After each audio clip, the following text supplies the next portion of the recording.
बिहार विधानसभा निवडणुकीत राजकीय रणनीतिकार प्रशांत किशोर यांना फटका बसलाय। पहिल्याच निवडणुकीत प्रशांत किशोर यांच्या जनसुराज पक्षाला एकही जागा जिंकता आलेली नाही। या निवडणुकीसाठी प्रशांत किशोर यांनी प्रचंड मेहनत घेतली। मागील 3 वर्षात राजकारणातला चाणक्य अशी ओळख असलेल्या प्रशांत किशोर यांनी हजारो किलोमीटरची पदयात्रा देखील काढली। त्यांनी बिहार बदलण्यासाठी तिसरा पर्याय उभा केला। या संपूर्ण घडामोडींनंतर निवडणुकीत प्रशांत किशोर यांच्या पदरी निराशाच पडली। नितीश कुमार यांना 25 पेक्षा अधिक जागा मिळाल्यास राजकारण सोडेल असं खुलं आव्हान प्रशांत किशोर यांनी दिलं होतं। त्यानंतर आता प्रशांत किशोर नेमकी काय भूमिका घेणार हा प्रश्न उपस्थित केला जातोय। निवडणुकीत निराशा तरीही त्यांच्या पक्षानं केलेलं नुकसान एनडीएच्या पत्त्यावर पडलेलं दिसतंय।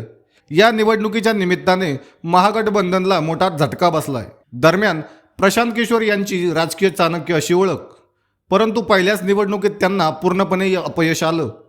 जेडीयू पक्षाबाबतचा त्यांचा अंदाज पूर्णपणे चुकला असून जेडीयूने 25 पेक्षा अधिक जागा जिंकल्या तर मी संन्यास घेणार असल्याचं प्रशांत किशोर यांनी म्हटलं। त्यावर आता ते काय प्रतिक्रिया देतात हे पाहणं महत्त्वाचं ठरणार आहे।